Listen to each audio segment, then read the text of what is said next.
Hi class, in today's video we're going to be talking about 2.5, properties of graphs. And so we've talked about graphing by taking points and plotting them. We've started to talk about functions and kind of properties that graphs of functions have, right? They pass the vertical line test where there's no single x value gets mapped to multiple y values. But we want to start to unpack some more features of graphs that aren't as simple as our linear equations, right? Our linear functions. And so we're going to talk about some terms like increasing and decreasing. And if something isn't increasing or decreasing, we say that it's constant. We're going to talk about relative maximum points. And if there's a maximum, we'll talk about relative minimum points.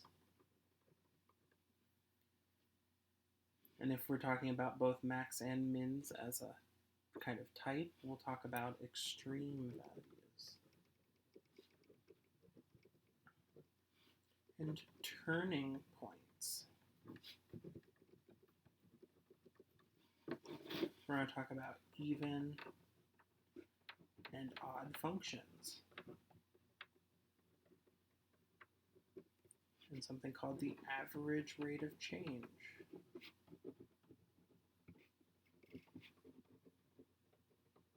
And related to that, something called the difference quotient.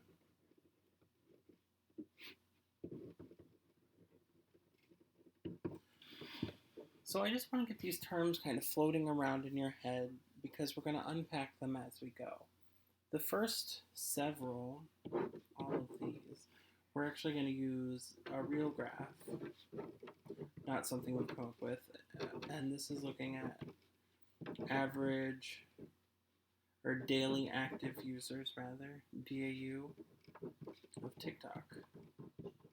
So we want to see how we have a graph here of the number of daily active users on TikTok via Android. This is as of May. And that was as current as I could find this data. And then with the current fiasco, it might be dropping, it might be increasing, who knows which direction the trend will go. But if we look at this graph, there are things that we might want to talk about. Like this is an interesting point where it's kind of lower than everything near it. Or say from here to here, right, it looks like it's going up. But then it kind of turns around and goes back down. Or not as big of a dip, right, but it kind of is going down from here. And then there's a little peak here. Down, little drop, and then it seems to go up. Goes down, something interesting happens around that point, it starts going back up again, right, and then back down. And so it would be nice if we could be precise in how we talk about this. So where it had some value and then went down. Or it had some value and continued to increase. And so those are the first two terms that we're going to talk about. Increasing and decreasing. So on this interval, our graph is increasing. And so if this is January 18, this is December of 17. So it's increasing from December of 17 to, let's see, the peak here is January of 19.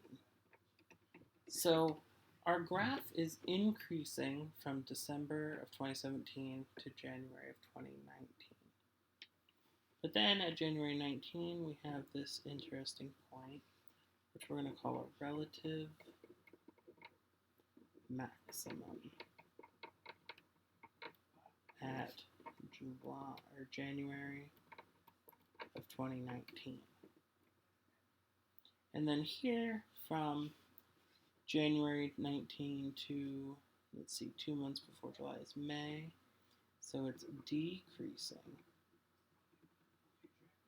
January to May of 19. And then this point, instead of being the top, we have what we call the relative minimum at May of 19. And then we're increasing again from May of 19 to, so that's January 20, February, March of 20. Then decreasing March of 20 to May of 20. We can go ahead and fill these in with decreasing, increasing, decreasing, increasing, and then we'll name some more. So here we have a minimum at, so not January, February, March, April. April 17, we have a, so we'll call those relative, because here now we have a relative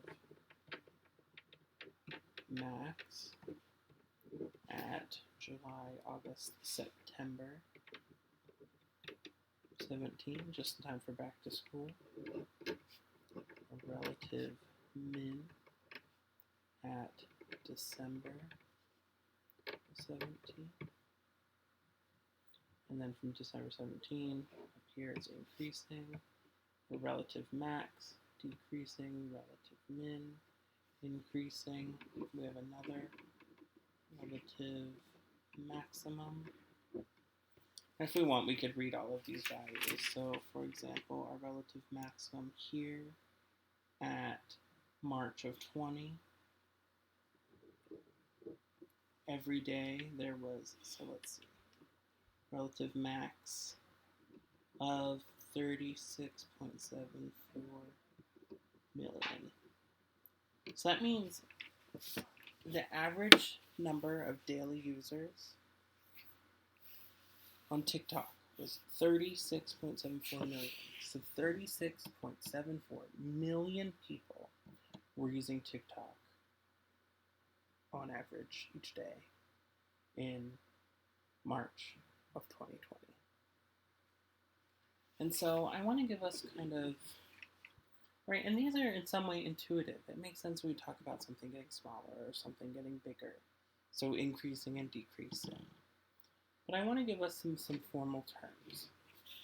So a function f, and so we can say that this is our function f of x, is increasing on some open interval AB. So for example, increasing from April 17th to September 17th if whenever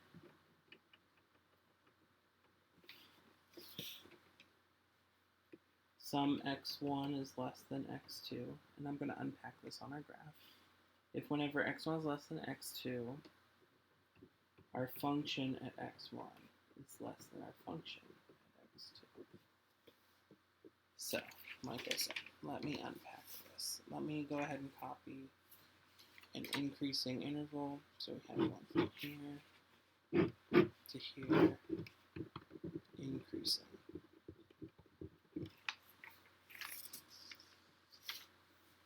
So it says f is increasing on an open interval a to b. So it's increasing from December 17, so that's a, to b, which is January 19.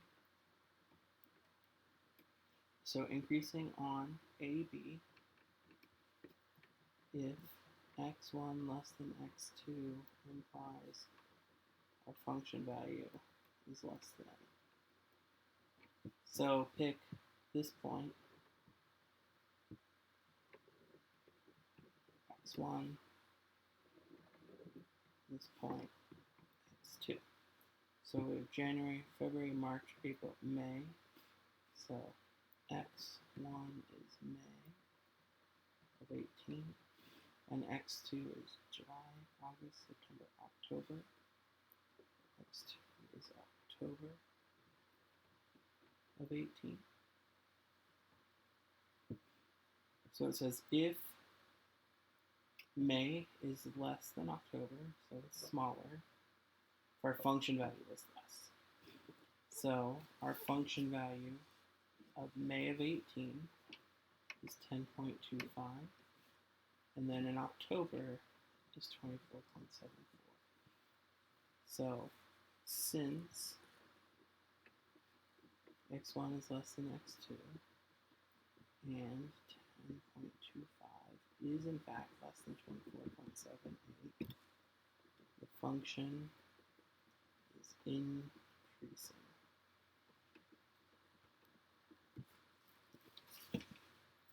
You're like, okay, that's a lot. Intuitively, it's increasing if as x increases, f of x increases. Right, and that was the idea we used to kind of talk about those arrows at the beginning. X increases from here to here, it increases, right? It gets larger, it gets later in time. My function value also increases. And so similarly, decreasing. So here we have decreasing, which we say that was March, January, February, March of 20 to May 20. Well, x1, March of 2020, is less than x2. But our value here, 33.08, which is f of x2, compared to March, which is 36.74. So here, as x got bigger, f of x got smaller. So here it's as x increases, f of x decreases.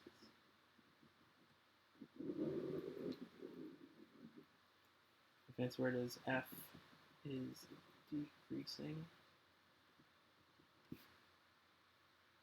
on an interval b if x1 less than x2 implies f of x2 now is less than f of x1. Right, so if as I move from left to right, my function value goes down from here to here, x increases, but f of x decreases. We say it's decreasing.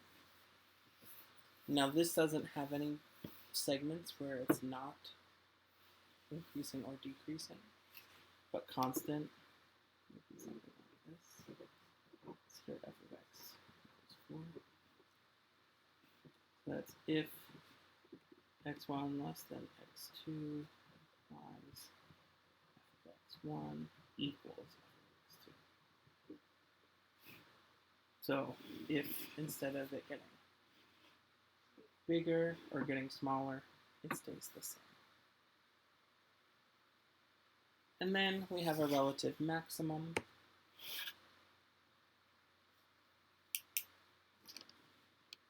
And relative minimum. Wish I had a third copy of this graph. Consider this interval January 17 to July, August, September.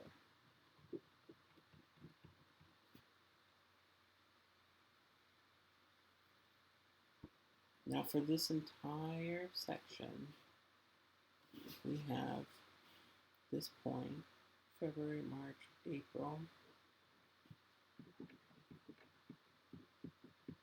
April 17 is less than. So we call this a relative minimum. So a relative minimum says some point A is a relative minimum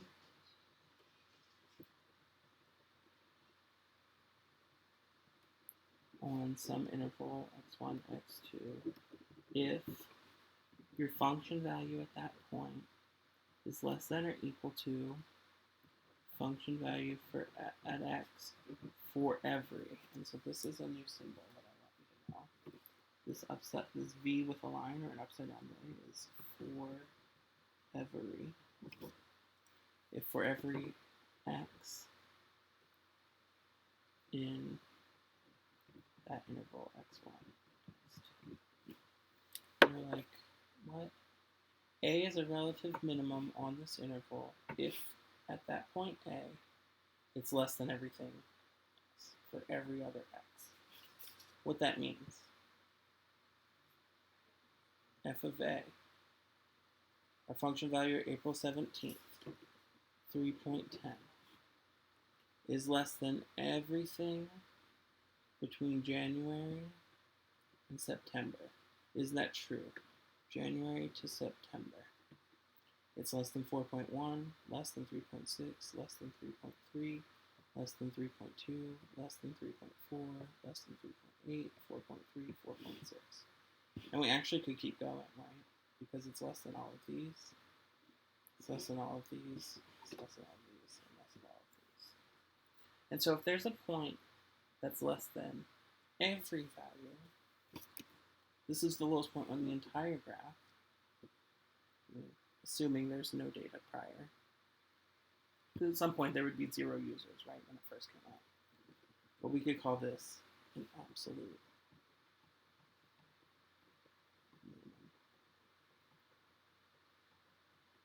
Because not only is it on this little interval, but on the entire graph, it's less.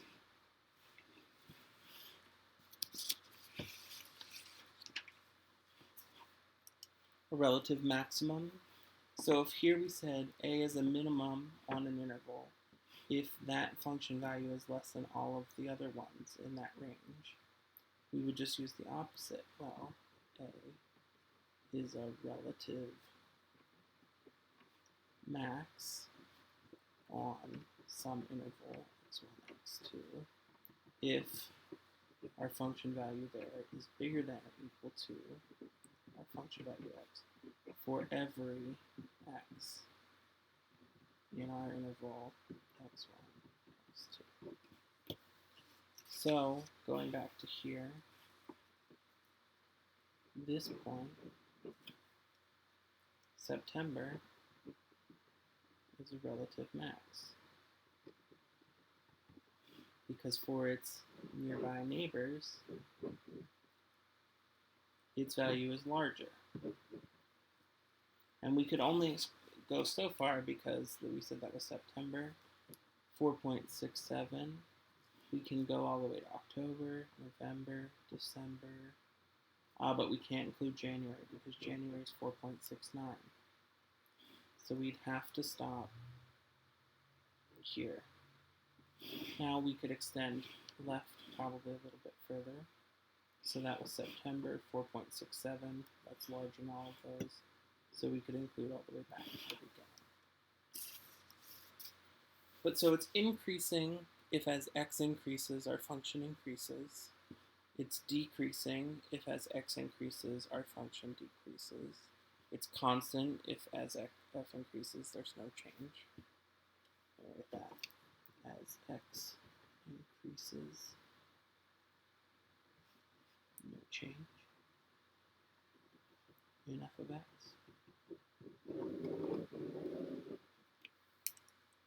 We have a relative maximum if at that point A it's bigger than all of the x near it. A relative min if our function value is less than all the other x's for the x's near it. Extreme values if it is I'll give you a new term, local max or min. So we have relative or local, a local or relative max, or a local or relative min. And turning points are the points where a graph switches from increasing to decreasing or decreasing to increasing. So for example, let me go back to my first one. Because we switch from decreasing to increasing, this is a turning point. Because we go from increasing to decreasing, this is a turning point. We're decreasing to increasing, turning point. Increasing to decreasing, turning point. Decreasing to increasing, turning point. Increasing to decreasing, turning point.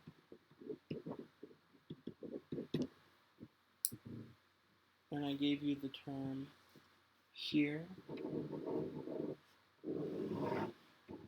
absolute min, because it's the smallest on the entire graph. And here, in addition to be relative or local, we have an absolute max.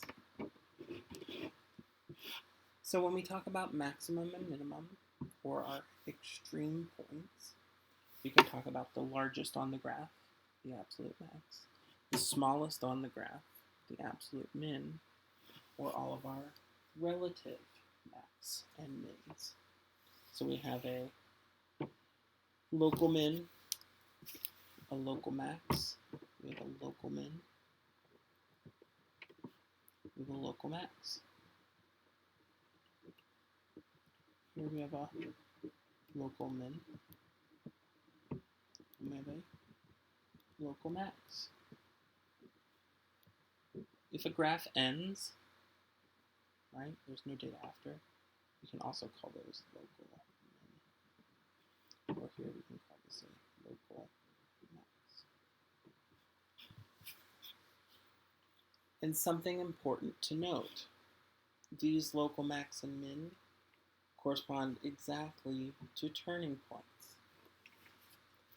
So, turning points, extreme values if it's a local max or min, and extreme values occur at turning points. And that's always true.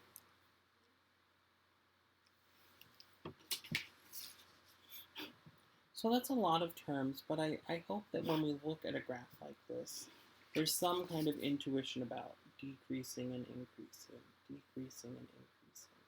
And if things are getting smaller, then things are getting bigger. So things are getting smaller and then they're getting bigger. Smaller, my webcam reverses it, so if they get smaller and then bigger, it would make sense that that's a min. Or if they get bigger and then smaller, it would make sense that that's a max. And so we're going to work with identifying increasing and decreasing. Remember that increasing and decreasing are on intervals that are open with parentheses. And then extreme points, whether it's a max or a min, always occur at turning points. And so now we're going to move into, remember I have just a couple more terms that we need to talk about. Even and odd functions, average rate of change, and the difference quotient. So, even or odd. I'm going to tell you each of these pairs, whether they're even or odd, and then I'm going to invite you to pause and see if you can notice what's happening. So in this first one, both of these are odd. And here, both of these are neither. Both of these are odd.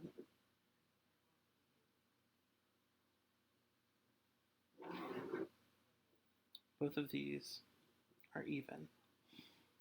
So pause now and see if you can notice a common pattern. What is true? What makes odd functions odd or even functions even?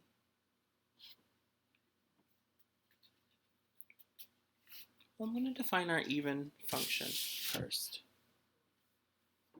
So remember, that's the two that look like this and this. So we say a function f is called an even function if for each x in the domain, negative x is in the domain, and our function value at that negative x is the same as our function value at x. So for example, this peak happens at -2. So our -2 comes up, and that's f of -2. And here we have f at 2. Well, so for every x, 2, -2 is also in the domain, and f of 2 equals f of -2. So 1 and -1 are in domain, and f of 1 equals f of -1. And I'm going to work through what this means algebraically in a bit. But intuitively, that means if I were to fold my graph, those two halves would coincide. Or if this one, if I fold it in half, those two pieces would coincide. So even graphs are symmetric about the y-axis. If I fold it along the y, those two halves coincide. If I fold this along the y, those two halves coincide. So even functions are symmetric about the y-axis because every x value and its opposite, so every x value and its opposite have the same y value. So every x value and its opposite, right, which is -x, have the same y value. And so let's go ahead and look and see. Our definition says an even function is called even if for every x, its opposite has the same value. So this function graph, and we'll talk about how we get to that in a few videos from now, is for our function f of x equals 2x squared, no, 2x to the 4th plus 4. And so it's even if f of -x is the same as f of x. So let's find f of -x. Well, that's 2 times -x to the 4th plus 4. Well, that's 2. -x times -x is x squared, times -x is -x cubed, times -x is x to the 4th. plus 4.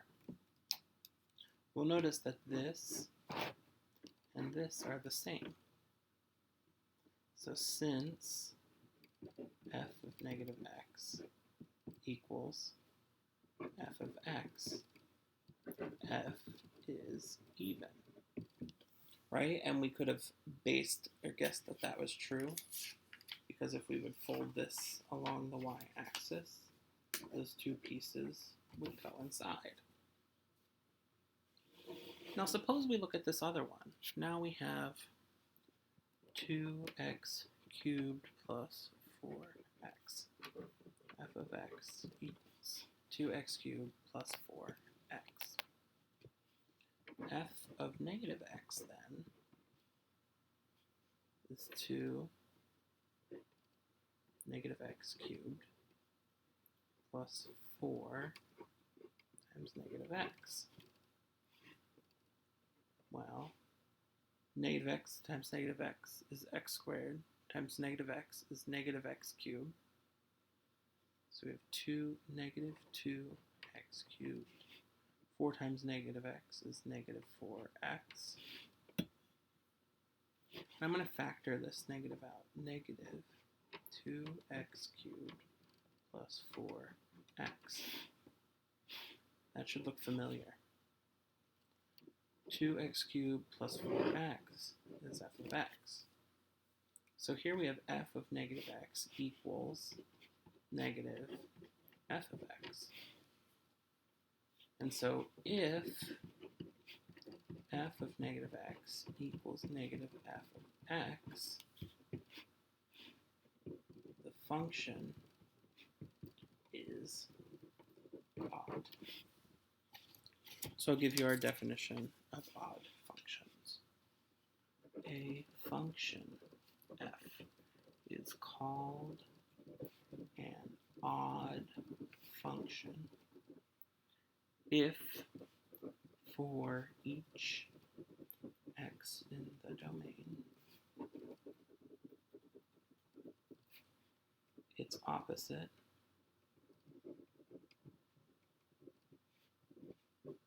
negative x is also in the domain, and f of negative x equals negative f of x. So they don't have the same y value. So every x value and its opposite have opposite y values. So here, let's consider the point at x equals 1. X equals 1. So f of 1 equals 2 times 1 cubed plus 4 times 1, which is 2 times 1 plus 4, or 6. And so then let's look at f at x equals negative 1. F of negative 1 equals 2. Negative 1 cubed plus 4 times negative 1. So we have negative, negative, negative, negative 2 minus 4, negative 6. So 1's opposite is negative 1. Therefore, 6 opposite is negative 6. And we have a name for this type of symmetry. I don't know, I put it in air quotes. We call this origin symmetry.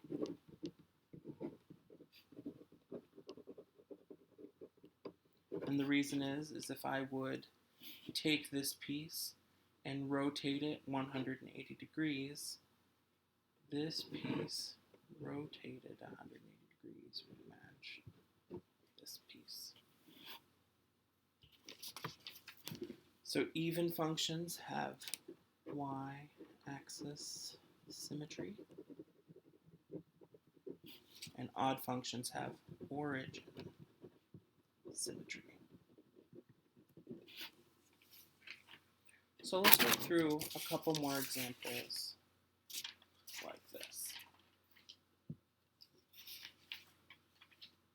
And again, I'm just going to give you the function so that we can kind of have a guess, right? This looks like it's going to be symmetric if I fold it. So what we have here is actually the graph of x squared plus 2 over x to the 4th plus 1. And so f of x equals that. Is it even or odd? So check f of negative x. F of negative x is negative x squared plus 2 over negative x to the 4th plus 1. Negative x squared is x squared plus 2 over negative, negative, negative, negative is positive x to the 4th plus 1. X squared plus 2 or x to the 4th plus 1 is f of x. So if f of negative x is equal to f of x, the graph is even. This next one, you'll see we have these red dashed lines. Those are called asymptotes, and we'll talk about those in a later section. But f of x here is x to the 4th plus 3 over 2x cubed minus 3x. So we have to check f of negative x. Negative x to the 4th plus 3 over 2 times negative x cubed minus 3 negative x. That's equal to negative x to the 4th, we already said was x to the 4th plus 3 over negative, negative, negative, negative 2x cubed, negative, negative, positive 3x. And we can factor a negative out of this denominator equals x to the 4th plus 3 over negative 2x cubed minus 3x. And if the negative's here in the front, we could bring it up to the very front, equals negative x to the 4th plus 3 over 2x cubed minus 3x. X to the 4th plus 3, 2x cubed minus 3x. It's negative f of x. So since f of negative x is negative f of x, this is odd. And again, it's because if we would go over and up to this point here, the opposite x value has opposite y value down here. Or if we go over and up here, opposite, opposite, this point here. Opposite x values have opposite y values.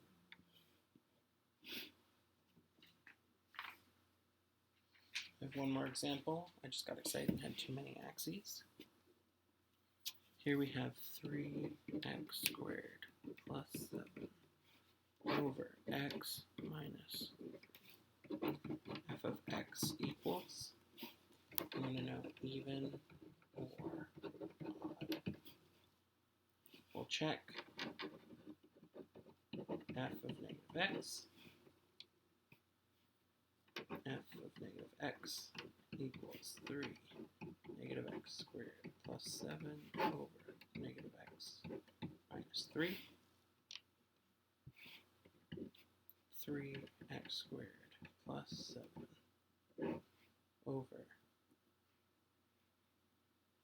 negative x minus 3. And so notice what happens now.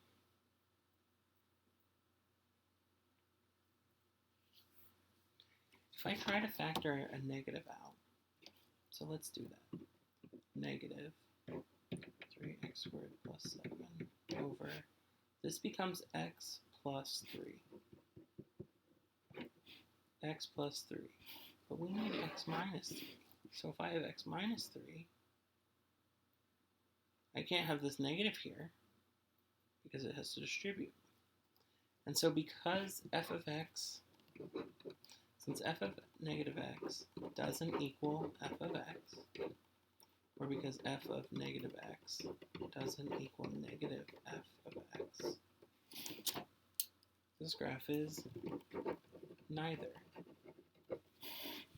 And notice it's because if I fold it along my y-axis, this whole piece has a missing piece here.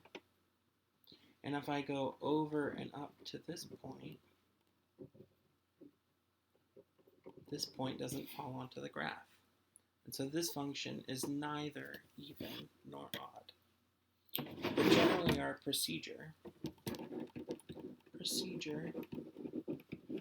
to check even or odd, find f of negative x, see if f of negative x equals f of x, if it equals negative f of x, or neither. We have even, odd, and neither. So here, f of negative x didn't equal f of x or negative f of x. So it's neither even nor odd. All right, one last concept.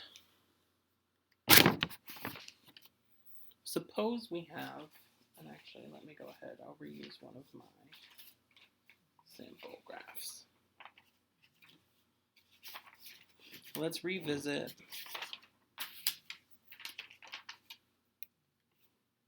f of x equals 2x cubed plus 4x. So let's find, our graph looks roughly like that, a little bit steeper. Let's find my points 1 and 3.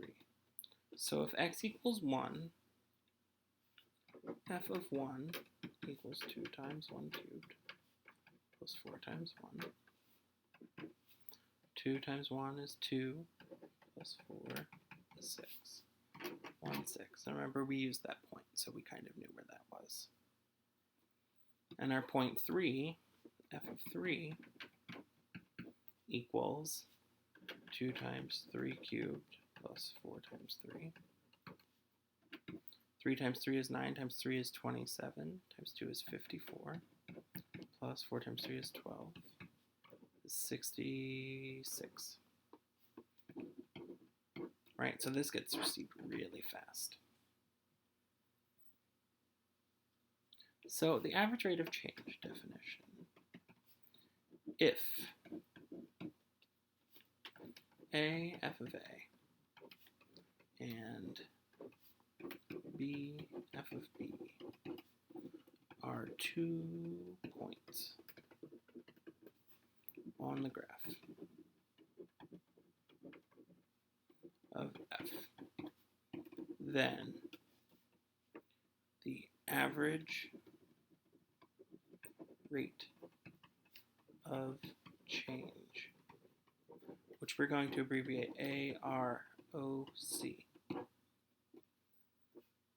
AROC equals f of B minus f of A over B minus A. So the average rate of change of 2x cubed plus 4x between 1 and 3 is, average rate of change is f of B, 66, minus f of A, 6, over B, 3, minus A, which is 1. So we have A, f of A, B, f of B.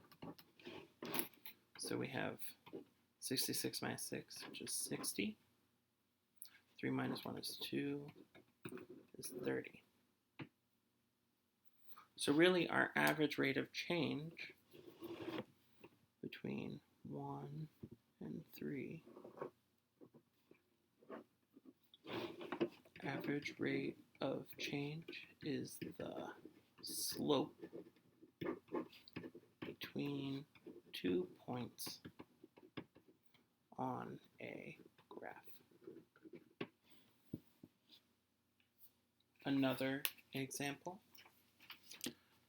find the average rate of change of f of x equals 2x squared plus 4 between a equals 2 and b equals 4. Well, first I need f of a and f of b. Well, f of a is just 2 times 2 squared plus 4, which is 2 times 4 plus 4. 2 times 4 is 8, plus 4 is 12. And f of b is 2 times 4 squared plus 4. 4 squared is 16, 2 times 16 plus 4. 16 times 2 is 32, plus 4 is 36. So average rate of change is f of b minus f of a over b minus a. F of b is 36 minus f of a of 12. 4 minus 2.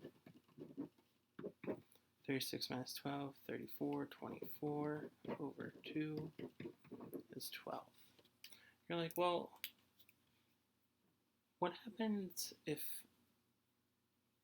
maybe in this previous case, I kind of arbitrarily called this A and I arbitrarily called this B? Well, let's flip. So let's do AROC. Instead of 66 minus 6, we're going to do 6 minus 66 over 1 minus 3. 6 minus 66 is negative 60. 1 minus 3 is negative 2. So negative 60 divided by negative 2 is still positive 30. So it doesn't matter which order you do it in, as long as f of b, if f of b comes first, b has to come first, and f of a comes first, or second, then a has to come second. As long as you're consistent in the order you subtract and substitute, it doesn't matter which one comes first. Now, we have one more example. Here we could say, I'm going to say, let's substitute.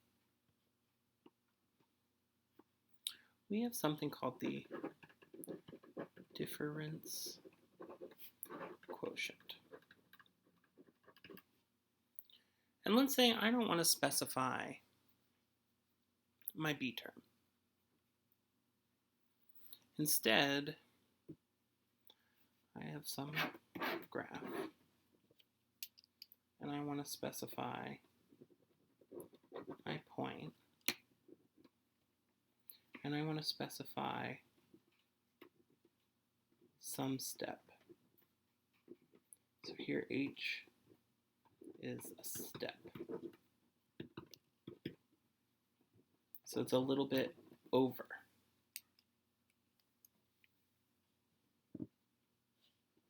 Then I'm going to say that the average rate of change is then the same as, and instead of calling it a, we're just going to call it some general x. So here we have x plus h. And then correspondingly, we have f of x plus h. I can do f of x plus h minus f of x all over, and then we do this point minus this point, x plus h minus x. So x's cancel, I get f of x plus h minus f of x all over h. Like, well, that looks kind of like our original. Well, in fact, let h equal, well, that's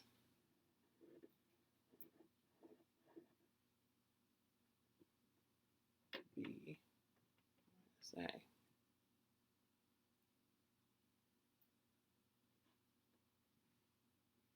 Right, because if this was my a,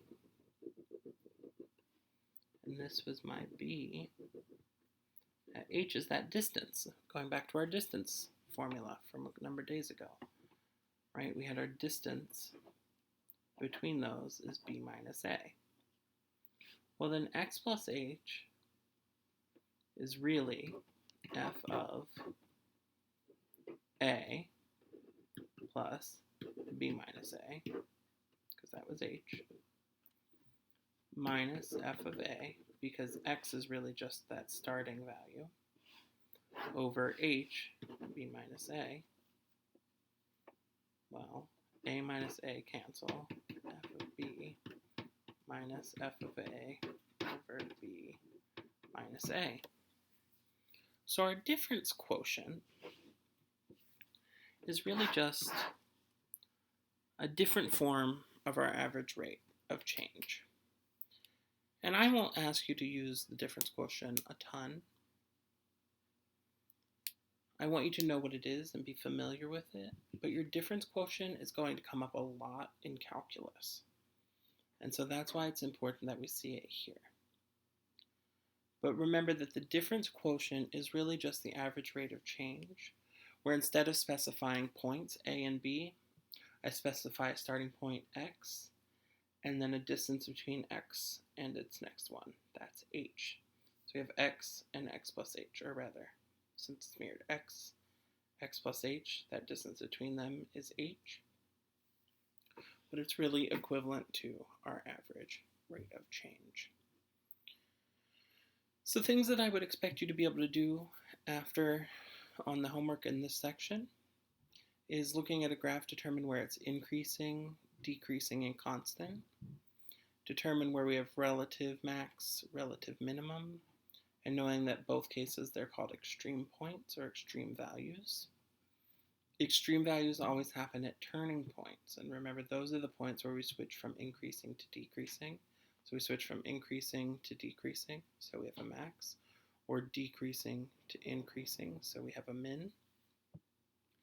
Even functions have the property that x and its opposite have the same y value, and those are the ones where if we fold our graph along the y-axis, we have symmetry.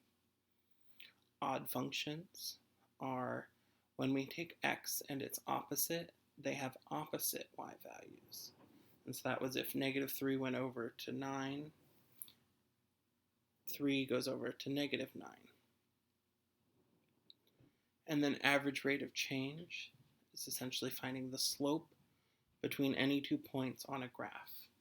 And so if we would even look back at our tick-tock graph, we could look at from here where we have, what's this? So we have January, February, March, April of 19, May, June, July, August, September of 19.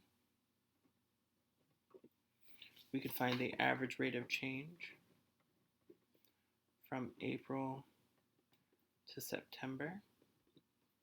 So well, September 19's value was 28.79 minus April's 23.33 over, and how many months happen between there?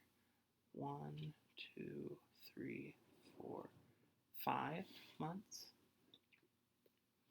We could subtract that, and that would be our average rate of change, which is really the slope of the line connecting those two. And so this is an example where it might be interesting to find like average rate of change here, or average rate of change over an increasing segment, average rate of change over decreasing, and so on. But I would expect that you could calculate the average rate of change for some 2 points on a graph. And just know that the difference quotient is really just a special form of average rate of change, where instead of specifying 2 points, we specify the first point and the distance to the second. I'll see you in the next video, everyone.